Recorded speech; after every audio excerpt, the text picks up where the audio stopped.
Hello students, welcome to my channel. आज हम class 8 की English textbook it so happened कि chapter 1 how the camel got his hump cover करेंगे, जिसके writer हैं Rudyard Kipling. यहाँ ब्रैकेट में एब्रिज्ड लिखा हुआ है, जिसका मतलब होता है शॉर्टेंड। ठीक है, मतलब कि इस चैप्टर में कहानी को छोटा करके दिया गया। The story is very humorous. इसमें कैमल को हम्प कैसे मिला उसके बारे में बताया गया है। In the beginning when the world was new and the animals were just beginning to work for man, there was a camel and he lived in the middle of a howling desert because he did not want to work.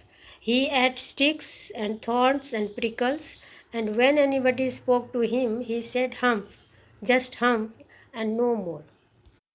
In the beginning जब ये दुनिया बिल्कुल नई थी और जानवर इंसानों के लिए काम करना शुरू कर दिए थे, एक कैमल था और वो हॉलिंग डिजर्ट के मध्य में रहता था। हॉलिंग से मतलब यहाँ only the desert winds were heard like a howl. किसी प्रकार की कोई आवाज़ नहीं आती थी, सुनसान था, वहाँ सिर्फ हवा चलने की आवाज़ ही आती थी, हॉल होती थी। और वहाँ वह इसलिए रहता था क्योंकि वह काम करना नहीं चाहता था। वह कांटे और लकड़ियाँ प्रिकल्स खाकर रहता था, और जब उससे कोई कुछ कहता था तो वह हम्फ बोलता था और कुछ नहीं। Presently the horse came to him on Monday morning with a saddle on his back and said, "Camel, O camel, come out and trot like the rest of us." "Humph," said the camel, and the horse went away and told the man. सोमवार की सुबह एक घोड़ा camel के पास आया। उसके पीठ पर काठी थी, सैडल का मतलब seat usually made of leather that you put on a horse so that you can ride it. इसे हिंदी में काठी कहते हैं। और बोला, कैमल, ओ कैमल, बाहर आओ और हमारी तरह ट्रोट करो। ट्रोट मतलब रन करो। कैमल हम्फ बोला और घोड़ा चला गया और इंसान को बोला। Presently the dog came to him with a stick in his mouth and said, "Camel, O camel, come and fetch and carry like the rest of us." "Humph," said the camel, and the dog went away and told man. फिर कुत्ता आया जिसके मुंह में stick थी और बोला, camel, ओ camel, आओ और हमारी तरह कैरी करो। कैमल बोला हम्फ, और डॉग चला गया और इंसान को बोला। Presently the ox came to him with the yoke on his neck and said, "Camel, O camel, come out, come and plow like the rest of us." "Humph," said the camel, and the ox went away and told the man. फिर एक aux उसके पास आया जिसके गर्दन पे योक था। योक का मतलब हल होता है, एक प्रकार का लकड़ी का बना होता है जिसे कि खेत जुताई के लिए गांव में यूज किया जाता है। और उसने बोला, कैमल, ओ कैमल, आओ और हमारी तरह प्लो करो। प्लो का मतलब खेत जोतना होता है। हम्फ, सेड द कैमल, और ऑक्स चला गया और इंसान को बोला। At the end of the day the man called horse and the dog and the ox together and said, "303, I am very sorry for you. But that hump thing in the desert can't work, or he would have been here by now. So I am going to leave him alone, and you must work double time to make up for it." एक दिन शाम में इंसान ने horse, dog और aux इन तीनों को एक साथ बुलाया और बोला, O3, मुझे खेद है तुम्हारे लिए, लेकिन वो जो हम्प चीज़ है काम नहीं कर सकता, या वह अब हमारे साथ रहता भी नहीं, इसलिए मैं उसे अकेला छोड़ दूँगा और तुम्हें डबल काम करके मेकअप करना पड़ेगा। That made the three very angry, and they held a panchayat on the edge of the desert, and the camel came chewing cud and laughed at them. Then he said humph and went away again. इससे उन तीनों को बहुत गुस्सा आया और उन्होंने एक पंचायत बुलाई। पंचायत का मतलब गांव में जब भी किसी प्रकार का कोई प्रॉब्लम होता है तो गांव के मेन आदमी को बुलाकर उस प्रॉब्लम का डिस्कशन करते हैं और सॉल्यूशन निकालते हैं। तो इन तीनों ने एक पंचायत बुलाई रेगिस्तान के किनारे। वहाँ पर फिर से कैमल कब करते हुए हंसकर हम्फ बोलकर चला गया। कब का मतलब यहाँ पे चबाना होता है। जानवर लोग जो खाना खा लेते हैं उसे वापस मुंह में लेकर निकालकर फिर उसे चबाते रहते हैं, उसको कब कहते हैं। Presently there came along the jinn who was in charge of all desert, rolling in a cloud of dust. वहाँ एक जिन आया जो कि रेगिस्तान का इंचार्ज था, धूल का बादल बनाते हुए घूमकर वो वहाँ आया। Jinn of all desert, said the horse, is it right for anyone to be idle? घोड़ा बोला, ओ रेगिस्तान के जिन, किसी के लिए आलस्य करना, काम नहीं करना ठीक है क्या? Certainly not, said the djinn, बिल्कुल नहीं, जिन ने बोला। Well, said the horse, there is a thing in the middle of your desert with a long neck and long legs and he has not done a stroke of work since Monday morning, he won't trout.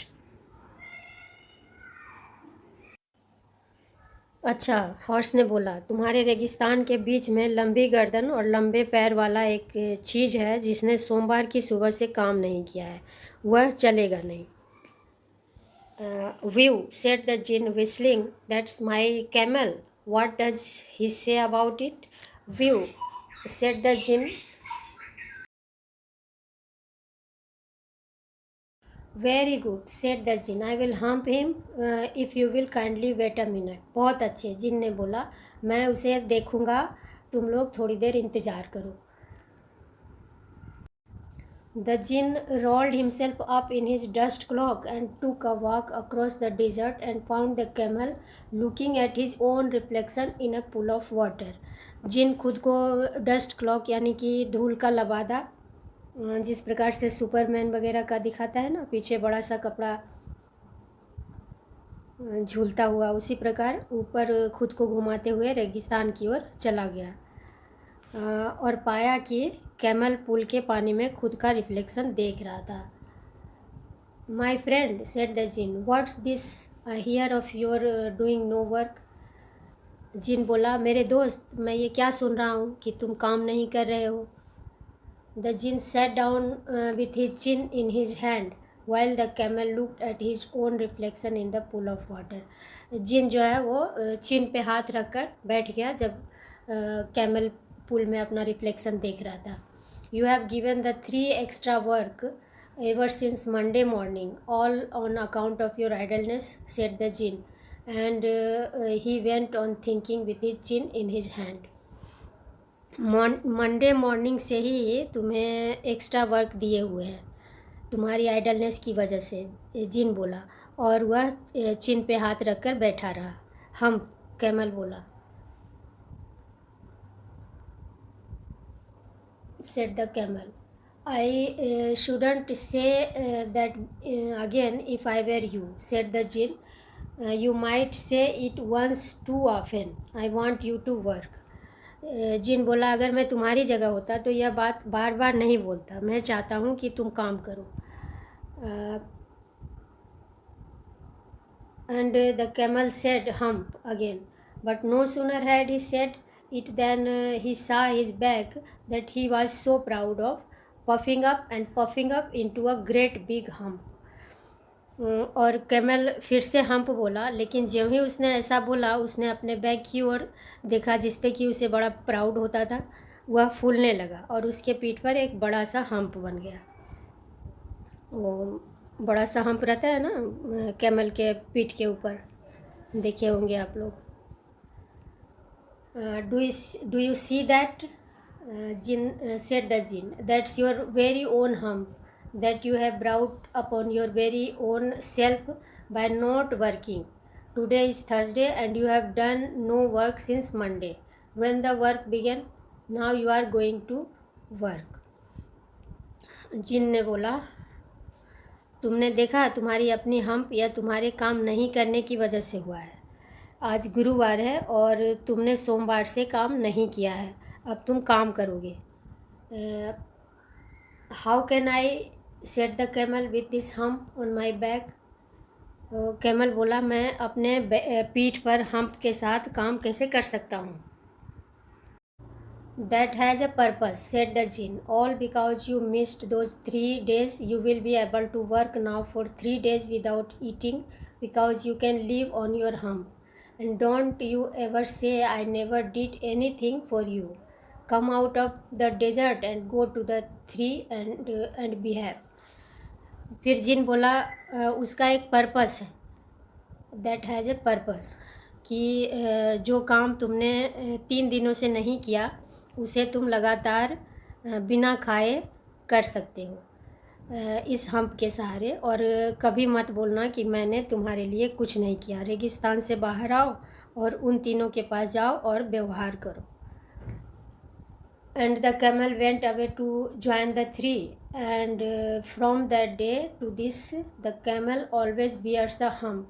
We call it hump now, not to hurt his feelings, but he has never ate caught up with the 3 days that he missed at the beginning of the world, and he has never yet learned how to behave.